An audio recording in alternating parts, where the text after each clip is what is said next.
Friends, welcome to industrial and engineering. दोस्तों, आज का वीडियो एक क्वेश्चन के ऊपर डिपेंड है जो कि बहुत ही इंपॉर्टेंट है। एज ए आप इंटरव्यू पॉइंट ऑफ व्यू से बोल सकते हैं, इंजीनियर्स के लिए एज वेल एज इलेक्ट्रिशियंस के लिए। दोस्तों, क्वेश्चन ये है कि हमारा which is more dangerous whether voltage और करंट। तो इसको समझने से पहले, इसको कॉन्सेप्ट क्लियर करने से पहले दोस्तों मुझे बेसिक कॉन्सेप्ट पे एक चर्चा करना होगा दोस्तों थोड़ी देर। इन शॉर्ट मैं बात करूँगा जो कि आप लोग को ऑलरेडी आता है दोस्तों। Ohm's law. Ohm's law basically होता क्या दोस्तों? ओम्स लॉ जो वोल्टेज है वो डायरेक्टली प्रोपोर्शनल आई के होता है। अगर हम इसको मैथमेटिकली देखें तो V equal to I R जो है कांस्टेंट है। तो यहाँ से कंक्लूजन ये निकलता है दोस्तों कि वोल्टेज को बढ़ाने से करंट बढ़ता है, अगर वोल्टेज को कम करते हैं तो करंट पे असर पड़ता है, मीन्स करंट कम हो जाएगा। नेक्स्ट पॉइंट बात करते हैं रेजिस्टेंस ऑफ द बॉडी।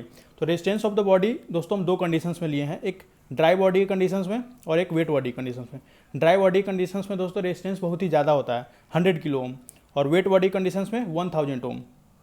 अगर हम इसको कैलकुलेट करें हम 220 वोल्ट वोल्टेज के रिस्पेक्ट में, तो हमारा जो करंट है ड्राई बॉडी के थ्रू, ड्राई बॉडी कॉन्सेप्ट में 2.2 मिलियम्स विड्रॉ होगा और वेट बॉडी कॉन्सेप्ट में 220 मिलियम्स होगा दोस्तों।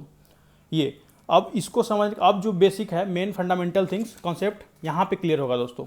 तो इसको बताने से पहले आप देख सकते हैं यहाँ पे एक हमारे पास हमने एक ब्लॉक डायग्राम ले रखा है जो एक MCC भी समझ लीजिए और MCB सर्किट ब्रेकर है तौर पे जिस सिंबल बना रखा है। इसमें हमने एक सिंगल फेज सप्लाई दिया और आगे हमने लोड आउटपुट साइड में लोड कनेक्ट रखा है। तो दोस्तों बेसिक जो हम आप जानते हैं कॉमनली वो क्या है, हम लोग सप्लाई देते हैं यहाँ तक सप्लाई, और हम लोग जब भी यहाँ से MCB ऑन करते हैं तो क्या है कि आगे सप्लाई जाता है और ये लाइट सपोज ग्लो कर गया, कोई भी चीज़ है या 1 HP का मान लीजिए मोटर है तो वो मोटर चल जाएगा। लेकिन इसके पीछे जो कॉन्सेप्ट है वो मुझे समझना होगा दोस्तों। उसको समझने से पहले तो इनिशियली दोस्तों हम कंडीशंस लेते हैं, नॉर्मल कंडीशन, दो कंडीशन इसको डिवाइड किए हैं। तो नॉर्मल कंडीशंस में दोस्तों क्या होता है कि इसमें हम 220 वोल्ट सप्लाई फ्लो कर रहा है और इसमें 0 वोल्ट। अब बोलेंगे कैसे? तो जब आप इसको फेज को अर्थ के रिस्पेक्ट में चेक करेंगे तो 220 वोल्ट दिखाएगा, और न्यूट्रल को जब चेक करेंगे तो हमारा 0 वोल्ट दिखाना चाहिए, लेकिन वहाँ 1-2 वोल्ट दिखाएगा दोस्तों, लेकिन आइडियली वो 0 वोल्ट होता है। तो ये जो फेज वोल्टेज 220 यहाँ आकर, सपोज ये A पॉइंट है, B पॉइंट है, यहाँ पे आके रुका हुआ है, 0 वोल्ट जो है B पे आके रुका हुआ है। क्यों? क्योंकि उस वक्त MCB ऑफ है। ऑफ के कंडीशंस में क्या होता है दोस्तों, ये यहाँ पे एयर गैप है। एयर गैप में क्या होता है, जो इंसुलेशन है वो बहुत इन्फिनिटिव हो जाता है, रेजिस्टेंस वैल्यू बहुत ज़्यादा हो जाता है, जिसकी वजह से क्या है कि करंट का कोई भी चांसेस फ्लो का नहीं रहता है, जिसकी वजह से हमारा लाइट ग्लो नहीं करता है। जब भी आप इसको ऑन करते हैं तो क्या है कि उसका जो रेजिस्टेंस वैल्यू है 0 हो जाता है और हमारा यहाँ पे लोड कनेक्टर हो जाता है जो मिनिमम हो जाता है। तो इसके वजह से हमारा क्या है, आगे जाके लोड वर्क कंडीशंस में आ जाते हैं। तो ये जो हो गया दोस्तों लोअर पोटेंशियल 0 वोल्ट, और ये हो गया 220 वोल्ट। दोनों दोस्तों मेजर करेंगे अर्थ के रिस्पेक्ट में, हमने यहाँ लिख रखा है दोस्तों। तो यहाँ पे क्या है, पोटेंशियल डिफरेंस नहीं आ रहा दोस्तों, इसलिए यहाँ पे कोई करंट का फ्लो नहीं हो रहा है। पहला कंडीशन। दूसरा कंडीशन की अगर बात करें दोस्तों तो क्लोज कंडीशन। सपोज कोई बंदा जाके इसे छू दिया, बेसिकली दोस्तों समझाने के लिए मैं बता रहा हूँ कि कोई बंदा जाकर छू दिया, सपोज इसको जाके हमने यहाँ पे टच कर दिया, तो हम जो है दोस्तों उस समय एज ए लोड काम करेंगे। तो लोड काम करेंगे तो होगा क्या दोस्तों, ये तो लोअर पोटेंशियल है, हायर पोटेंशियल, तो जो फ्लो है वो हायर टू लोअर होगा। तो किसके वजह से होगा, जो करंट का फ्लो है P टू N आएगा, क्योंकि सिंगल फेज में दोस्तों P से जाता है और N से आता है, न्यूट्रल से आता है। तो ये हायर टू लोअर पोटेंशियल हो गया, जिसके वजह से हमारा वोल्टेज होता ही क्या है, पोटेंशियल डिफरेंस बिटवीन 2 पॉइंट्स। तो ये जो 2 पॉइंट है पोटेंशियल डिफरेंस आया, इसलिए हमारा क्या है करंट उसमें ड्रॉ करना स्टार्ट किया, और एज ए हम लोड काम कर रहे हैं तो उसमें करंट स्टार्ट होगा ड्रॉ करना। तो हम वेट बॉडी और ड्राई बॉडी कंडीशंस में आपको बताया दोस्तों, एक 2.2 मिलियम्स था और एक 220 मिलियम्स है। तो जब सपोज आप ड्राई बॉडी कॉन्सेप्ट में ले ले तो 2.2 मिलियम्स सपोज वहाँ से फ्लो करेगा। अगर इसमें वेट बॉडी कंडीशंस में 220, तो यहाँ पे होगा क्या, डिपेंड है कि अब हम उस मेरे पे क्या असर पड़ेगा। तो नॉर्मली ह्यूमन बॉडी को दोस्तों ऐसे कंडीशंस में हमारा 60 to 70 टाइम्स हार्ट बीट जो है पंप करता है। अगर जब किसी को शॉक लगता है तो 1 सेकंड में 50 टाइम्स पंप करना स्टार्ट कर देता है, हार्ट बीट बहुत ज़्यादा हो जाता है, जिसके वजह से उसके वेंस जो है ब्लड वेंस वो फट जाते हैं और आदमी का फैटल हो सकता है वहीं पे दोस्तों। ये हुआ। तो ये दोस्तों अगर हम समझे, अगर वोल्टेज और करंट के रेस्पेक्ट में कि वोल्टेज, ऑब्वियसली यहाँ से पता चल गया दोस्तों कि voltage is much stronger than current, और ये करंट का जो रीजन है वो पोटेंशियल डिफरेंस है। Without any potential difference there is no flow of current in any circuit. तो ये हो गया दोस्तों।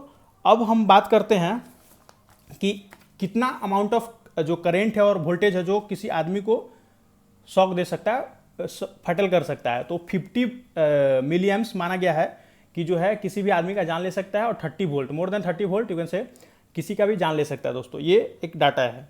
अब नेक्स्ट एक और पॉइंट से समझते हैं दोस्तों इसको। तो समझने के लिए दोस्तों हमने एक यहाँ पे टैंक है, वाटर टैंक, इसमें पानी फिल कर रखा है।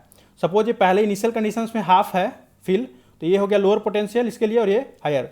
तो यहाँ पे क्या है, ये जो हाइट ऑफ द वाटर है वो हो गया दोस्तों पोटेंशियल डिफरेंस 0, यहाँ पे हो गया इसके लिए पिक हाई। और ये एक हमने डिस्चार्ज लाइन रखा है जो हमारा रेजिस्टेंस प्रोवाइड करेगा पानी का, जो हमारे यहाँ से पानी फ्लो करेगा उसको रेजिस्टेंस प्रोवाइड करेगा, मतलब ये पानी को रोकेगा। तो ये हो गया रेजिस्टेंस। नेक्स्ट आते हैं जो पानी गिरा, तो मतलब अमाउंट ऑफ वाटर जो गिरा, सपोज 1 सेकेंड में जो जितना पानी गिरा, तो हमारा करंट वही होता है कि 1 सेकेंड में कितना चार्ज फ्लो किया उसको करंट बोलते हैं। तो इसको हमने ले लिया करंट। तो इनिशियल कंडीशंस में दोस्तों जब ये पानी है वो देखिए थोड़ा सा कम पानी गिरेगा, और जब ये पोटेंशियल डिफरेंस इसको यहाँ कर देंगे, यहाँ तक पानी टैंक को फिल कर देंगे, तो ये ज़्यादा गिरना शुरू हो जाएगा। अमाउंट ऑफ वाटर जो है कम समय में ज़्यादा गिरेगा, तो वो जो है करंट ज़्यादा ड्रॉ हुआ। तो हमने इनिशियल कंडीशंस में कम रखा तो कम हुआ, ज़्यादा किया तो ज़्यादा हुआ। तो इससे क्या पता चलता है कि करंट में जो चेंजेज आ रहा है वो वोल्टेज की वजह से हो रहा है। तो वोल्टेज को अगर बढ़ाते हैं तो करंट भी बढ़ता है यहाँ से। तो यहाँ इससे भी आप कंक्लूड कर सकते हैं दोस्तों कि voltage is more dangerous than current. अगर हम लॉजिकली देखें दोस्तों, तो लॉजिकली आप देखते होंगे बहुत अपने आसपास में बहुत सारे जो ट्रांसमिशन लाइन्स होते हैं, पावर स्टेशन होते हैं, इलेक्ट्रिकल डिवाइसेस जो होते हैं, इक्विपमेंट्स, उस पर वार्निंग कॉशंस दिए रहते हैं दोस्तों। वार्निंग तो जो दिए रहता है दोस्तों कुछ इस तरह से आपको दिखेगा, हाई वोल्टेज का इंडिकेशंस कि वो हाई वोल्टेज है।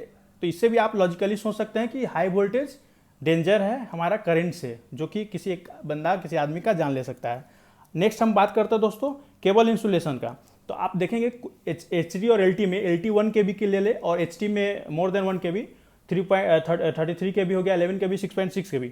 तो जो केबल का इंसुलेशन होता है दोस्तों, वो आप देखेंगे केबल पे रिटर्न में लिखा रहेगा, कोई भी आप कंपनी का केबल है, काई का हो जाए, पॉली का हो, कुछ भी हो, तो उस पर केबल इंसुलेशन का जो होता है वो डिपेंड करता है वोल्टेज पे। क्यों? क्योंकि अगर उसमें वोल्टेज उससे ज़्यादा फ्लो करा तो केबल का इंसुलेशन खराब हो जाएगा दोस्तों। तो ये सब लॉजिकली पॉइंट, 3 जो पॉइंट बता रहा है, इससे भी आप बोल सकते हैं कि voltage is much more danger respect to current, और किसी आदमी का जान लेने के लिए वोल्टेज बहुत ज़्यादा डेंजर है। किलर जो है सबसे ज़्यादा वोल्टेज है दोस्तों। तो यही मेरा दोस्तों आज वीडियो का मोटिव था। अगर वीडियो अच्छा लगे दोस्तों तो लाइक कीजिए, शेयर कीजिए, सब्सक्राइब कीजिए हमारे चैनल को दोस्तों। बहुत बहुत धन्यवाद दोस्तों, थैंक यू सो मच दोस्तों।